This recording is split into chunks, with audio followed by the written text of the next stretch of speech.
இப்போ விஜய் அண்ட் காவேரி 2 பேருமே இருக்காங்க. ஸோ வந்து இப்போ காவேரி தூங்குற மாதிரி ஆக்ட் பண்ணிகிட்டு இருக்காங்க. இப்போ விஜய்க்கு வந்து கால் வருது. கால் வந்தோடனே நீங்கள் அட்மிட் பண்ணீங்கல்ல பேஷண்ட் வெண்ணிலா, ஸோ அவங்க வந்து திங்ஸ் எல்லாம் போட்டு உடைக்கிறாங்க. ரொம்ப சிச்சுவேஷன் ரொம்ப பேடாக இருக்குது, நீங்கள் கிளம்பி வந்தால் நல்லாயிருக்கும் அப்படின்னு சொல்லிட்டு விஜயை கூப்பிட, உடனே வா காவேரி நம்ம ஹாஸ்பிட்டல் போயிட்டு வந்துடலாம் அப்படின்னு சொல்லி கூப்பிட்றாங்க. இப்போ காவேரி தூங்குற மாதிரி ஆக்ட் பண்ணோன்னா, நீ தூங்குற மாதிரி நடிக்கிறேன்னு எனக்கு நல்லாவே தெரியுது, நீ கிளம்பி வா நம்ம போகலாம், போயிட்டு அவளுக்கு வந்து ஃபஸ்ட்டு ட்ரீட்மெண்ட் கொடுக்கணும், அவளை வந்து ஒரு கேர்டேக்கர் வச்சு பார்த்துக்கலாம் அப்படின்னு தான் நான் இருக்கேன். உனக்கு ஏதோ ஐடியா இருந்தாலும் சொல்லு, நம்ம போயிட்டு இப்போ வெளியிலாவை பார்க்கலாம், அவளுக்கு வந்து சரியான உடனே அவளுக்கு ஒரு நல்ல லைஃப் வந்து அவளுக்கு அமைச்சு கொடுத்தா போதும் அப்படிங்கிற மாதிரி சொல்லிட்டு இப்போ காவேரியை வந்து ஒரு பக்கம் கூட்டிகிட்டு போகிறதுக்காக வந்து பிளான் போட்டுட்ருக்காரு. ஸோ அங்கே போய் பார்த்தீங்க அப்படின்னா போயிட்டு வெண்ணிலாவை பார்க்குறாரு. வெண்ணிலாவை ஓடி வந்து ஹக் பண்ணிக்கிறாங்க விஜயை பார்த்த உடனே. அதை பார்த்தோன்னே காவேரிக்கு ஒரு மாதிரி ரொம்ப கஷ்டமாக போயிடுது. ஸோ இன்னொரு பக்கம் வந்து கங்கா, குமரன் இப்படி இருக்காரு அப்படின்னு சொல்லி ரொம்பவே ஃபீல் பண்ண, காவேரி வந்து கங்காவை பார்க்குறதுக்கு போன உடனே, அந்த மாதிரிலாம் மாமா கிடையவே கிடையாது, நீ தான் தப்பாக நினச்சிட்ருக்க, ஏதாவது விஷயம் இருக்கோ விசாரிக்கலாம் அப்படின்னு சொல்லிட்டு இருக்கும்போதே குமரன் வந்துடுறாரு.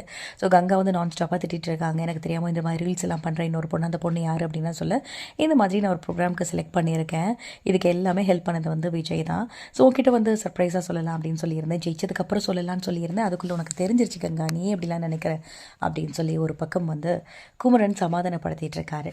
ஸோ அதே மாதிரி இப்போ கங்கா சொல்லுவோம், இதான் விஷயமா அப்படின்னு சொல்லிட்டு அவங்க ரிலாக்ஸ் ஆயாச்சு. இப்போது வந்து அதெல்லாம் இருக்கட்டும், எல்லாமே நல்லா தான் பண்ணுறாரு, ஆனால் பொண்டாட்டியை நல்லா பார்த்துக்கணும்ல, இன்னொரு பொண்ணு வந்தோடனே அந்த பக்கமே போகக்கூடாதுல்ல அப்படின்னு சொல்ல, நீ என்ன நினச்சிட்ருக்க விஜயை பற்றி, அன்றைக்கி ஒரு நாள் பேசும்போது 1.5 மணி நேரம் காவேரியை பற்றி மட்டும்தான் வந்து விஜய் பேசினார்.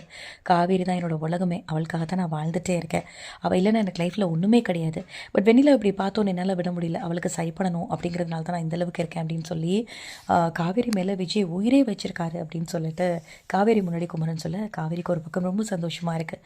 ஸோ இன்னொரு பக்கம் பார்த்திங்க அப்படின்னா ராகினி வந்து பிளான் பண்ணுறாங்க இல்லையா, ஸோ அவங்க வந்து இன்னுமே வந்து காவேரியை வீட்டை விட்டு அனுப்ப முடியாது, ஸோ நம்ம வேறு மாதிரிலாம் பிளான் பண்ணணும், கண்டிப்பாக வெண்ணிலா வந்து விஜய் கூட்டிகிட்டு வந்தோன்னா அதுக்கப்புறமா என்னெல்லாம் ட்விஸ்ட் பண்ண முடியுமோ அதெல்லாம் நம்ம பண்ணிடலாம் அப்படின்னு சொல்லி அந்த ஒரு விஷயத்தில் ரொம்பவே கான்ஃபிடென்ட்டாக வந்து நம்ம ராகினி வந்து வெயிட் பண்ணிகிட்டு இருக்காங்க.